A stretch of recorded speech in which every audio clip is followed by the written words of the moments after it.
बिस्मिल्लाहिर्रहमानिर्रहीम अस्सलाम वालेकुम welcome to NG Khan academy ईटा गाइडलाइन।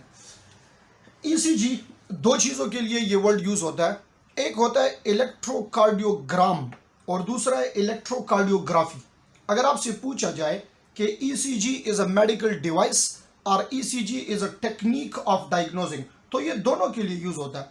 अगर आप इसको इलेक्ट्रोकार्डियोग्राम, मसला इस जी में है, अगर आप जी के लिए ग्राम लिखते हैं तो ये फिर हमारे पास डिवाइस है इलेक्ट्रोकार्डियोग्राम, और अगर ये ग्राफी लिखते हैं electrocardiography, so then this is a technique. अब ये मेडिकल डिवाइस ईसीजी ये यूज किस चीज के लिए होता है? असल में this is responsible to record the are use for recording of electrical activity of heart की इलेक्ट्रिकल एक्टिविटी को देखने के लिए, एग्जामिन करने के लिए, उसको रिकॉर्ड करने के लिए ये इलेक्ट्रोकार्डियोग्राफी जो है ये यूज होता है, इलेक्ट्रोकार्डियोग्राम का डिवाइस यूज होता है। अब इसके लिए दो इंफॉर्मेशन आपके पास होनी जरूरी है।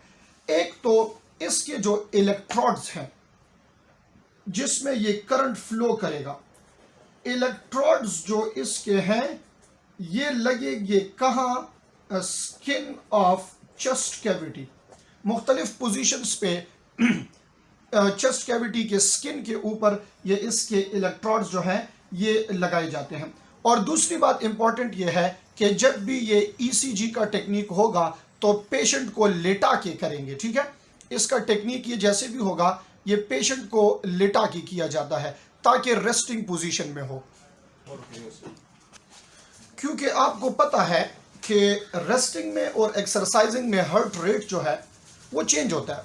अगर एक बंदा एक्सरसाइजिंग पोजीशन में है तो हार्ट रेट इंक्रीज होगा, अगर रेस्टिंग पोजीशन में है तो हार्ट रेट डिक्रीज होगा।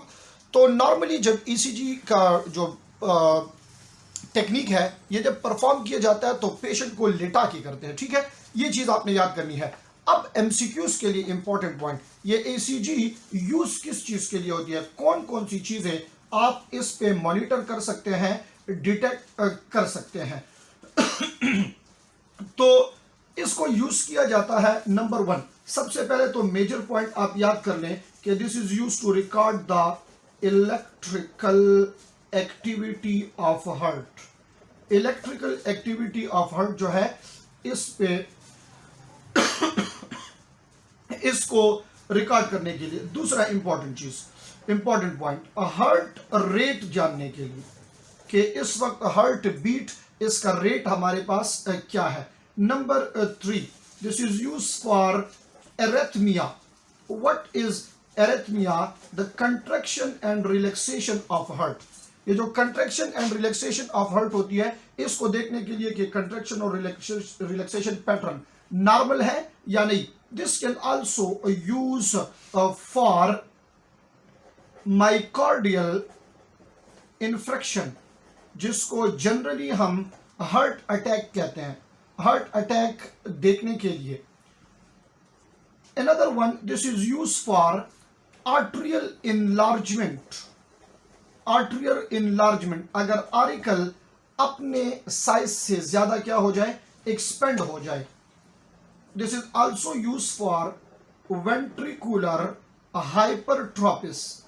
वेंट्रिकुलर हाइपरट्रोपिस क्या है आपको पता है? This is enlargement of ventricle. जिस तरह आर्टिकल इनलार्जमेंट है इस तरह वेंट्रिकुलर इनलार्जमेंट भी हो सकता है। तो वेंट्रिकुलर इनलार्जमेंट को हाइपरट्रोपिस कहा जाता है। और बंडल ब्रांचेस को देखने के लिए, बंडल ब्रांचेस के इससे इंपल्स पास हो रहा है, ये ओपन है या क्लोज है, कहीं ब्लॉक तो नहीं है, ठीक है? बंडल ब्रांचेस ब्लॉकेज को देखने के लिए भी ये होता है। अब इलेक्ट्रिकल एक्टिविटी को मेजर करने के लिए ये मेथड इंतहाई आसान है। आपने 3 डिफ्लेक्शन नोट करनी होगी। देखें, बहुत आसान है। ये लीड्स आपने लगाए हैं जो स्क्रीन के साथ अटैच है, वहां पे आपको एक्टिविटी ग्राफ की सूरत में दिख रही है।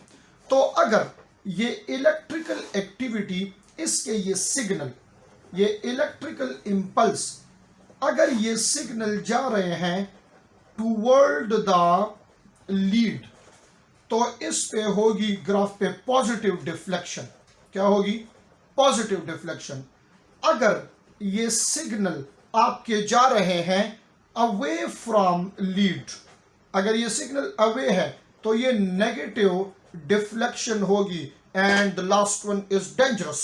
अगर ये सिग्नल जो है, if the signals are perpendicular, अगर सिग्नल्स परपेंडिकुलर है तो फिर इस पे जीरो यानी आइसो इलेक्ट्रिकल लाइंस इस पे बनेंगे।